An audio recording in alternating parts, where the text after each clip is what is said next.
We are in open session, Madam President. So, Madam President, Your Honours, before the break, we were discussing Command Circular number 16 of 2016 and the issuance of PNP Investigative Directive number 12 of 2016, which set out additional policies and guidelines in the conduct of double barrel. This directive instructed investigative units on how to perform their responsibilities in the case of armed confrontation during the implementation of Operation Double Barrel. The document also included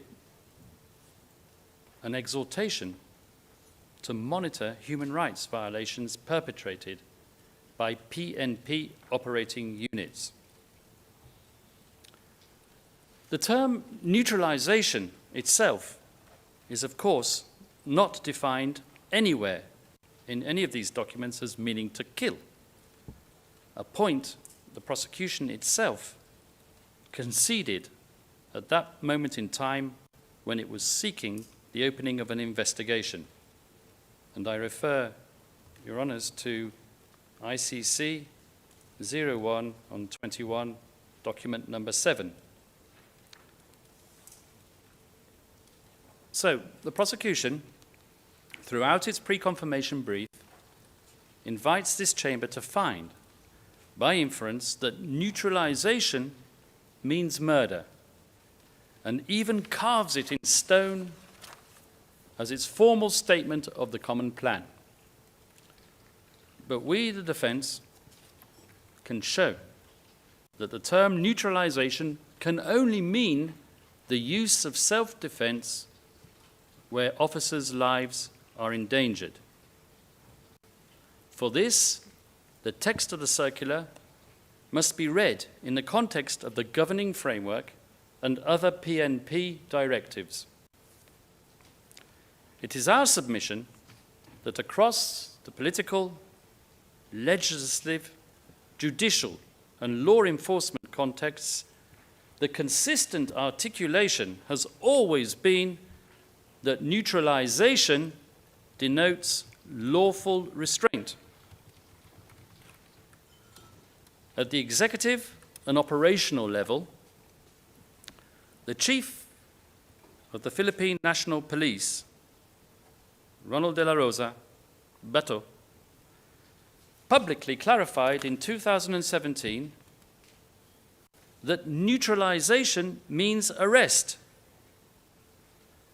Furthermore, in an official transcript dated 28 October 2024, the former Chief of Police, De La Rosa, testifying before the Committee on Accountability of Public Offices and Investigations, testified that the term neutralization was anchored in the PNP Operational Procedures Manual, where it is specifically and strictly defined.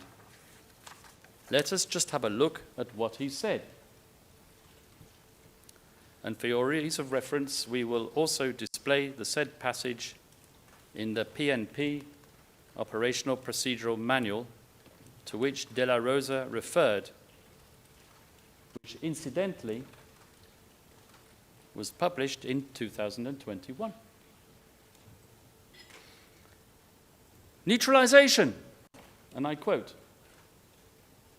"A police intervention in strict accord with the use of force continuum and/or principle of proportionality on the use of force purposely to contain or stop the unlawful aggression of the offender.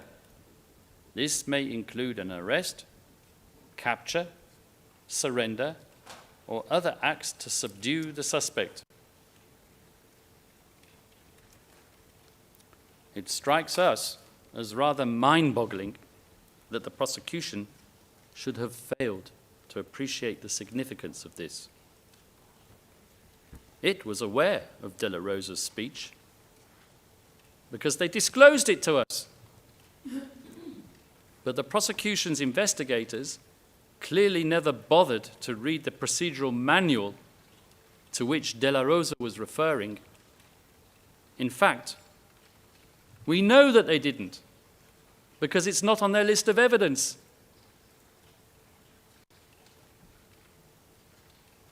Within the judicial sphere, when the terminology was examined before the Supreme Court of the Philippines, in petitions challenging aspects of the anti-drug campaign, the government defended the circulars on the basis that they did not confer a license to kill. The Supreme Court of the Philippines, however, to date, has declined to issue any ruling declaring the campaign unconstitutional, has declined to invalidate circulars, and has declined to rule to date that neutralize or neutralization means to kill. The Supreme Court's treatment of the issue is particularly instructive. The court observed that the wording was neither novel nor introduced during the Duterte administration.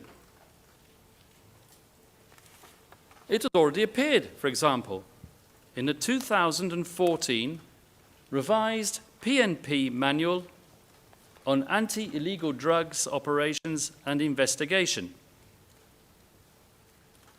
In other words, the term formed part of the existing police vocabulary.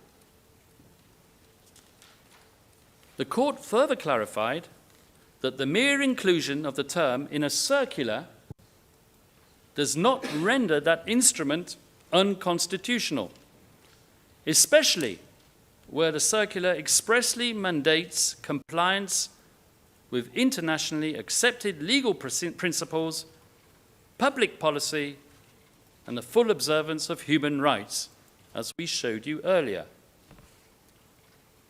No circular has been invalidated on this basis, nor has it ever been established at the highest level of domestic judiciary that to neutralize means to kill. The judicial record does not sustain such an equation. In each institutional setting, therefore, the term has been situated within ordinary policing powers and constrained by the lawful use of force framework. The testimonies of those operating within that framework, the prosecution's witnesses no less, are aligned with this documentary record.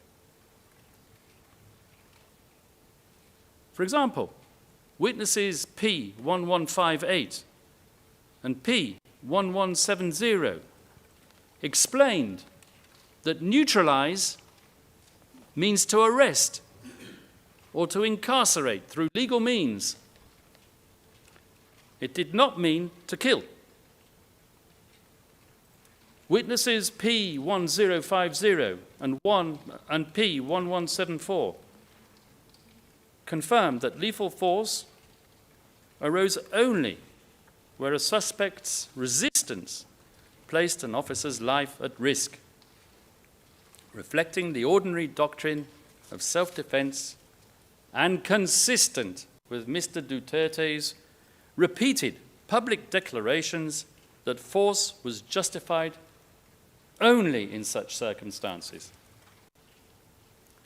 P1214 further indicates that operational decisions were made by officers on the ground within established protocols. So, I'm sorry to interrupt, counsel, but once again, you need to be specific and provide the document reference number. You must specify the document number, the reference number for us. If I may, Madam President, Merci beaucoup, of course, Thank you very much. an understanding with the Learned Chamber's legal officers that we would be able to provide references after the hearing. But of course, the document that I was referring to is PHL OTP 00090518-R01.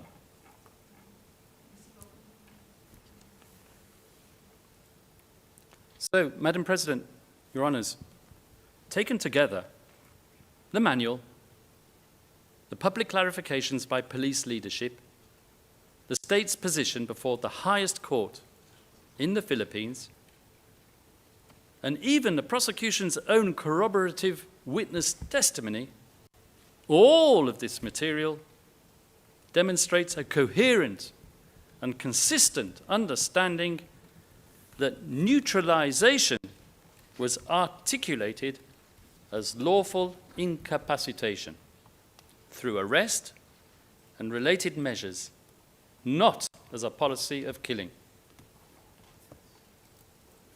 And if the prosecution's case for the common plan in counts 2 and 3 is based on Command Circular number 16 of 2016, we might as well pack up and go home because Mr. Duterte is simply not guilty. However, for the sake of completeness, I continue. The fifth indicator of a common criminal plan, as alleged by the prosecution in paragraph 28 of the pre-confirmation brief, appears to be the concerted broadcasting of inflammatory speech. Here the prosecution once again selectively cites excerpts from 2016 media interviews with Ronald de la Rosa, Bato, and Vitaliano Aguirre, which suit its purpose and case theory, while totally ignoring the more unequivocal comments in those interviews which destroy its case.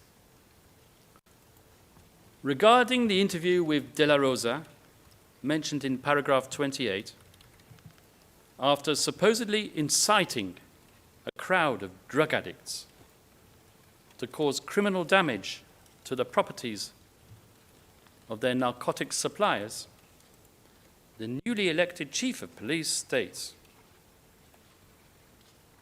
"It's either you will die from police gunfire," and he adds, "if you resist."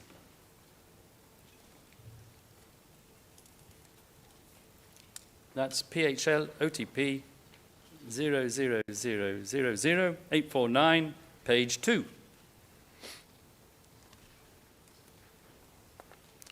Likewise, with the comments in an Al Jazeera interview, PHL OTP 00090340, comments attributed to Aguirre, from which the prosecution imputes criminality to Rodrigo Duterte by citing Aguirre's comment that the administration's policy was to stop crime and kill drug lords. Such throwaway comments reflect on Aguirre alone. And God forbid we're not alleging that Aguirre did anything wrong.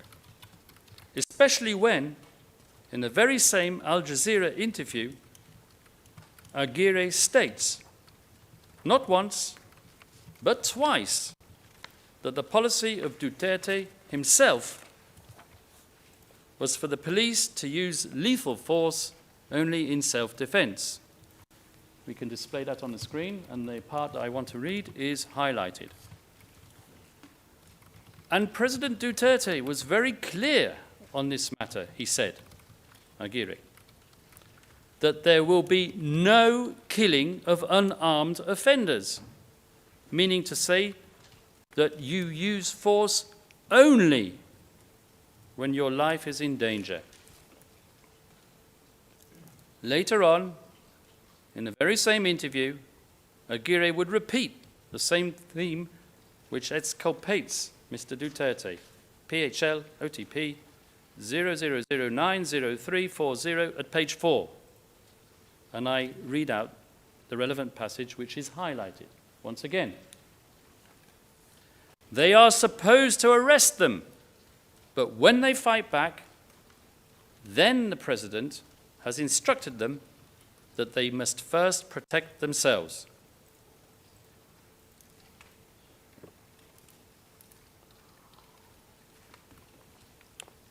So much for Mr. Jeremy's elastic mouth theory. Even he thought that Duterte's speech was bifurcated, and even if he did think so, his so-called perpetrators did not. So why does the prosecution cite the excerpts which support its case so selectively? Well, I'm not going to impute any malfeasance, but I can hazard a wild guess. I would suggest that the people reviewing the prosecution's massive databases for suitable evidence are performing keyword searches. Most likely, some of the most utilized operands were the words kill and perhaps sometimes neutralization or neutralize. Once the member of the prosecutor's staff has his hit, he excises the excerpt, rejoices that he can slot it into the predetermined case theory, and does not bother to read the rest of the item of the evidence, where the exonerating evidence is unequivocal. Turning to the sixth indicator of the supposed criminal plan, as set out in paragraph 29 of the pre-confirmation brief. None of the speeches imputed to the former president, nor the use of what the prosecution calls dehumanizing language, dehumanizing language by the alleged co-perpetrators suggests criminality.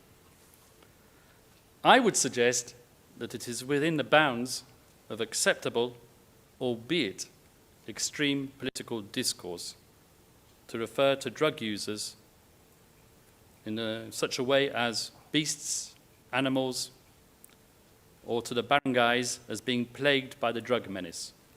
Well, the last one is true.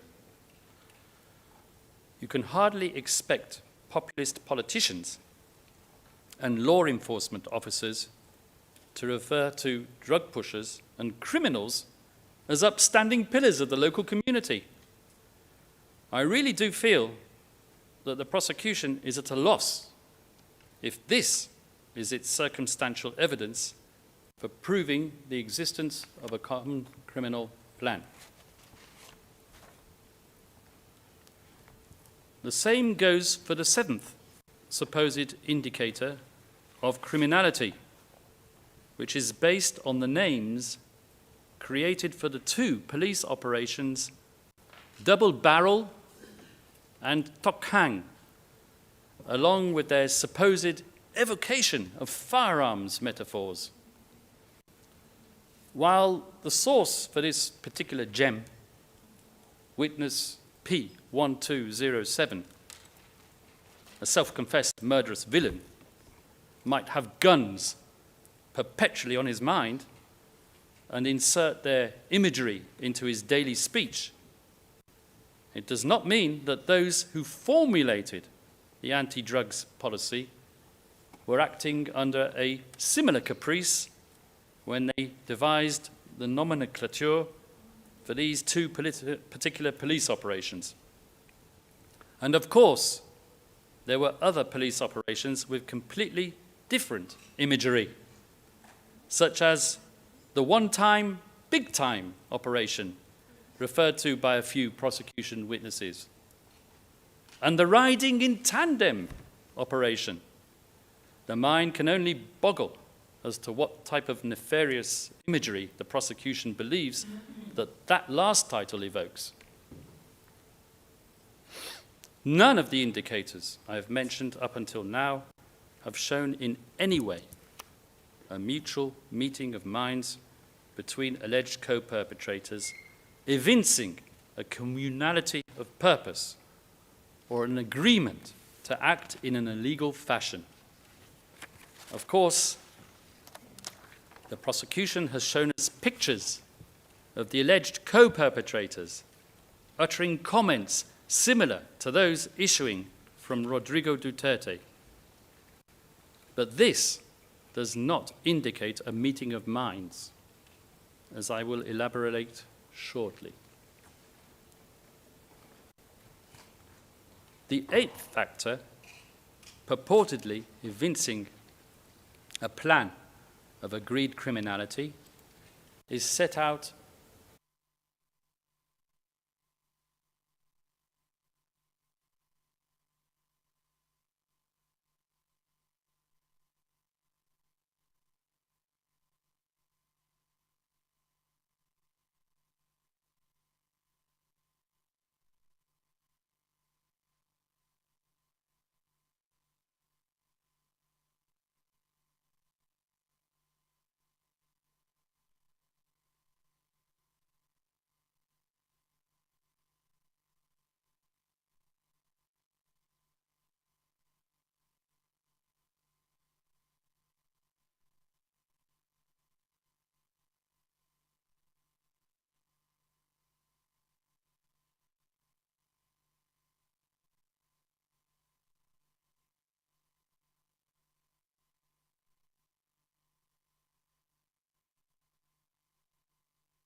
or a solidarity of intent as would be required for a common criminal plan, or a common plan.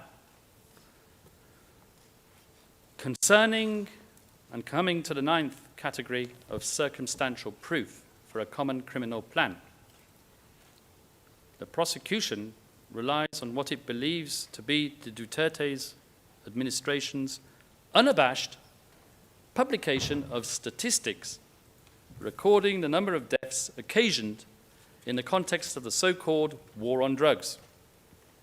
But let us just look at how and where the statistics relied upon were being published. In two government reports, the first of which being the Duterte administration's year-end report for 2017, totaling 63 pages, covering every sector of government and the economy, and of which just 2 pages are devoted to policing activities. We can give you the document ID number shortly. It's on the screen.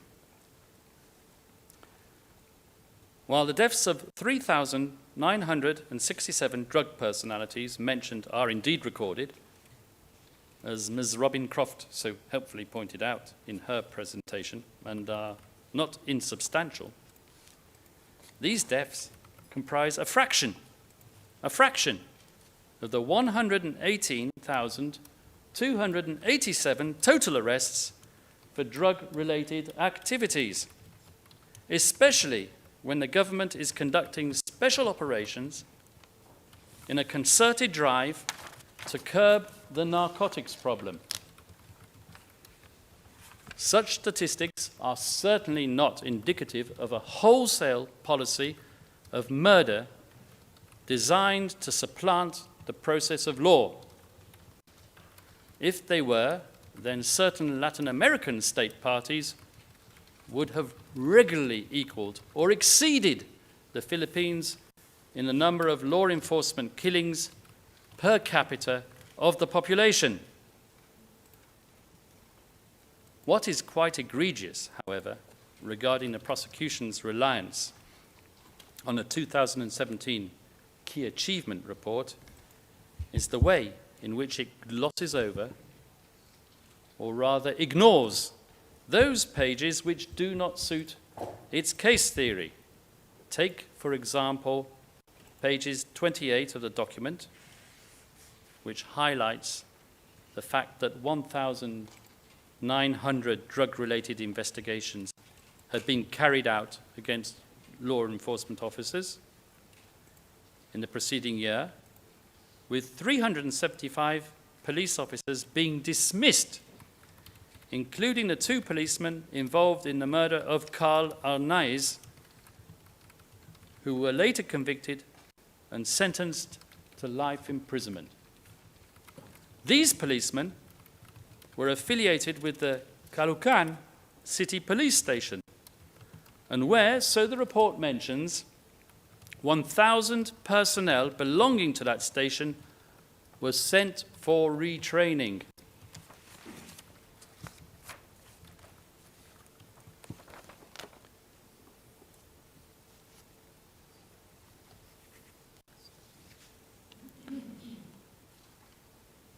To conclude,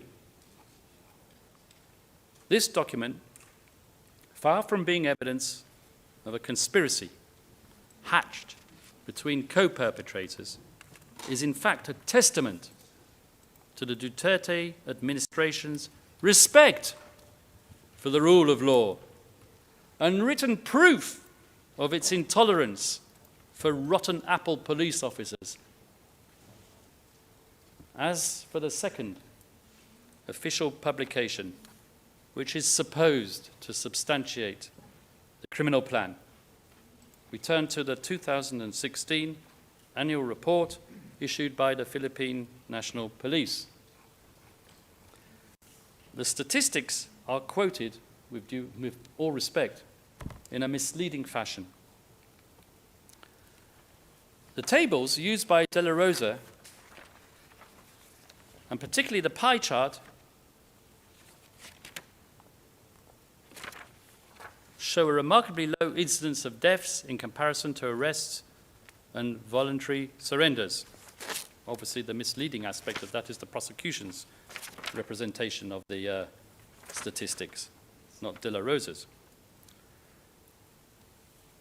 So, coming to the 10th and final source of circumstantial evidence, supposedly supporting the mutually agreed nature of the criminal plan. And this is the fact that the extrajudicial killings, to quote the prosecution's words, followed the same patterns and modus operandi, with the perpetrators covering their tracks. But here, let me ask a question which begs an answer. If the Duterte administration was so barefaced as to openly declare its intent to kill drug users and pushers and celebrate this, as the prosecution argues, in official governmental publications, why would it encourage the perpetrators to go to such lengths to disguise such an intent? I mean, of course, anything's possible.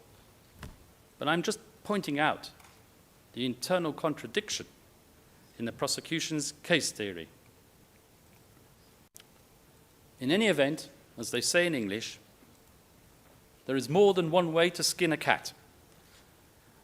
And the differing types of modus operandi that we have encountered in the prosecution's 49 incidents of murder involve all conceivable modes of butchery, ranging from strangulation, suffocation, to stabbing and shooting. Now, assuming that the prosecution can overcome the hurdle of proving the existence of a common criminal plan, how has it shown that the so-called co-perpetrators coordinated between themselves to reach a mutual agreement to execute it? Well, it hasn't. All it can do is show a selection of comments made by Mr. Duterte's closest colleagues in government, and all of which take their rhetorical cue from him. The prosecution then artificially defines the intended individuals, the identified individuals, as a collective of co-perpetrators. Now, common law jurisdictions, such as the one I come from, are familiar with these issues in the context of the law of conspiracy. The federal rules in the United States, for example, allow the statements of co-perpetrators to be used as circumstantial evidence, one against the other, to establish the existence of a conspiracy, but require that these statements be made during and in furtherance thereof. Narrative venting, which is what all these supposed co-perpetrators did, the ones identified by the prosecution, does not further the criminal objective. In furtherance thereof means that the statement relied on must advance the objectives of the conspiracy, such as through reassurances, updates, or actions taken to avoid detection. Now, I do realize, Your Honours, that there isn't too much jurisprudence on this matter, but let us look at it logically. Where can one really draw the line if it is sufficient to infer a mutual agreement to execute a criminal plan if we rely only on the statements of the people in the vicinity of a criminally verbose suspect because of the same quality of verbosity it alleges? This is what could be called bootstrapping logic, building on limited information with the very same information in an attempt to validate that information or to create a structure there without. Put simply, the prosecution has advanced its cart before its horse. It has merely selected a number of individuals working alongside the former president who made similarly offensive comments and has then called them co-perpetrators. Instead of seeking evidence which might shed light on the interactions of these individuals between one and another, and construing a criminal conspiracy therefrom, should the evidence even support such a hypothesis, the prosecution has taken its preconceived and predetermined premise of a criminal plan and forcibly superimposed it on these individuals. The artifice of the prosecution's working methodology in conjuring up this criminal collusion becomes even more apparent if we examine the evidence emanating from the crime-based perpetrators themselves on a granular level, especially from the prosecution's own star witnesses, three of whom supposedly formed the hardcore of a more limited organization referred to earlier in my submissions.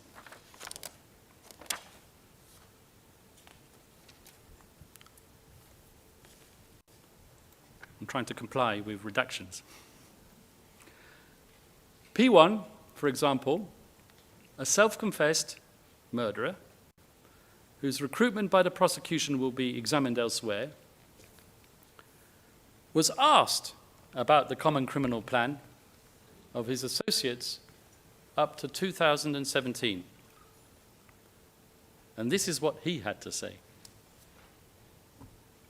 Every time somebody was at fault against the government of Rodrigo Duterte, we didn't bother to send them to prison. We would just kill them.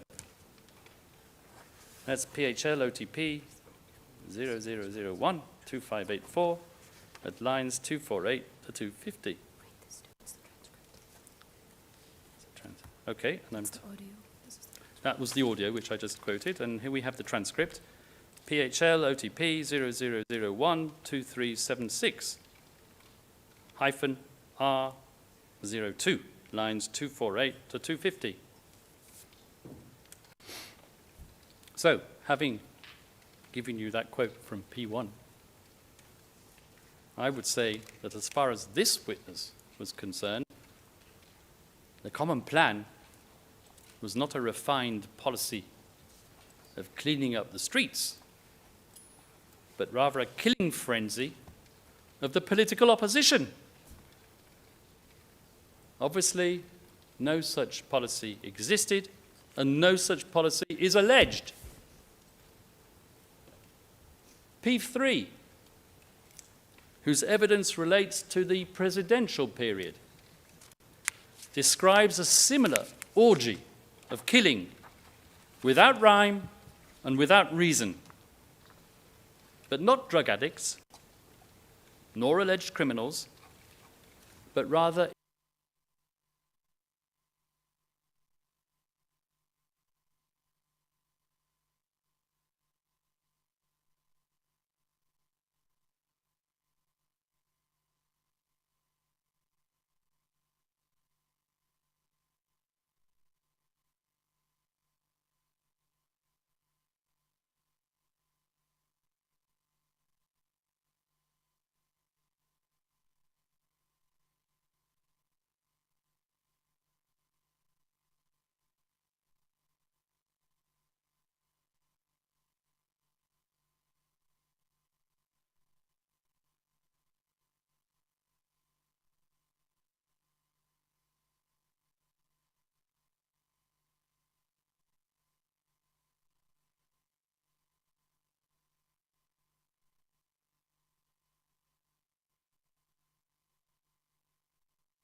was so petrified of not meeting this quota of slaughter that he was randomly grabbing and killing just so that there would be something to report on TV for the one-time, big-time operation. Now, I ask you, how can P3 have been operating under a clear criminal direction to target drug users for murder, criminals for murder, when he states that on occasion he would perform so-called clean arrests? It's the prosecution's witness, P3. He's not clear when he's actually following their supposed criminal theory or when he's is. What are clean arrests? These are arrests subsequent to which the apprehended criminal would be handed over for a judicial process. And so with that, I believe, I have exhausted the first limb of the objective requirement for indirect co-perpetration and have shown conclusively that there was no mutually agreed common criminal plan. Madam President, there are 10 minutes to go. I will start with the concept of essential contribution, which is indeed the second limb that I want to talk about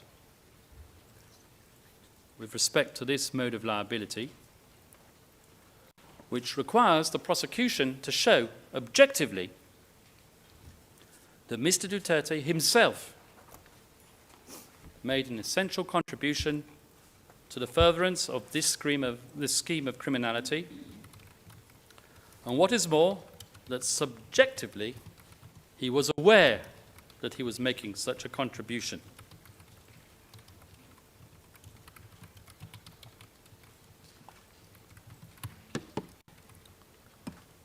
This is what us Latin-speaking lawyers,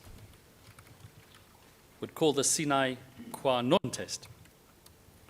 Or to put it another way, did these 49 murders, which the prosecution has identified, occur specifically because of Rodrigo Duterte's involvement?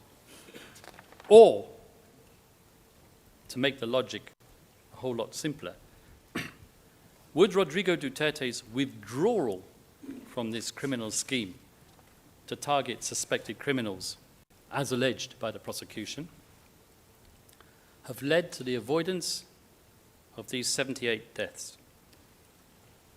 Let us see where this test is set out in the Ali Koshaib trial judgment.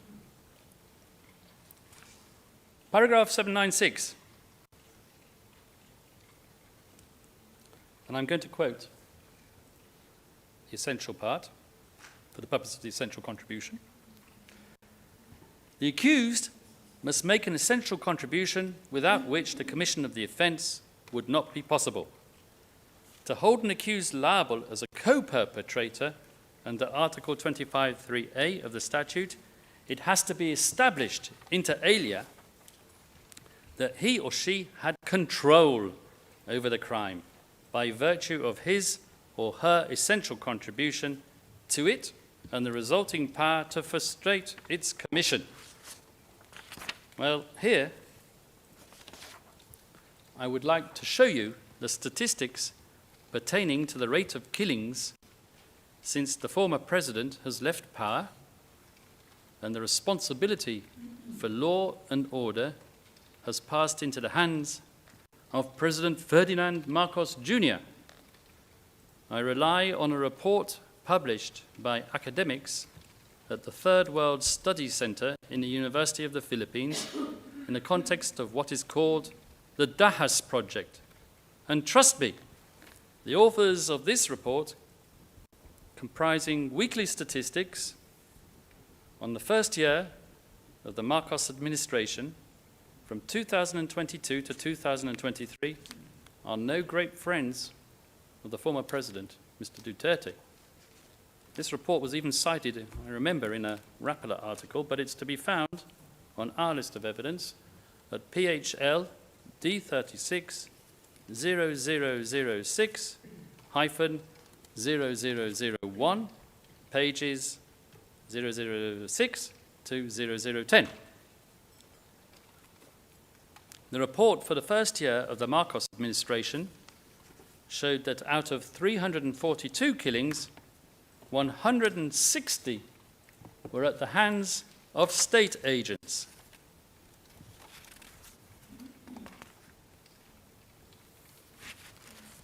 And the figures and the statistics just kept on rising, with the second year of the Marcos administration, 2023 to 2024, showing an increase in deaths at the hands of vigilantes, albeit a decrease in deaths at the hands of law enforcement officers, from 46.8% to 34%. Hardly a statistic to be proud of. So, with all the prosecutions, fancy bar charts, I'm pretty sure that if they were to recreate them for the period of 2 years after Duterte left power, they wouldn't have room left on their computer screen. The numbers would be so sky high. The conclusion is that there is no reason to believe that Duterte's disappearance from the political scene would have frustrated the ongoing incidents of murder at the hands of state agents or vigilantes. Clearly, I'm forced to ask myself whether anyone on the other side of this room has thought of investigating the Marcos regime and the related phenomenon and holding someone accountable. Why are my colleagues sitting to their right, the victims' representatives, not clamoring for accountability for those deaths? Or is it of no consequence now that Mr. Duterte is sitting in the ICC detention center? I've reached a natural break, Madam President, in my submission. With your permission, I would like to continue after lunch. Judge Motok. Thank you very much, Mr. Kaufman. We will suspend the hearing now for 90 minutes to resume at 2 p.m. Thank you very much.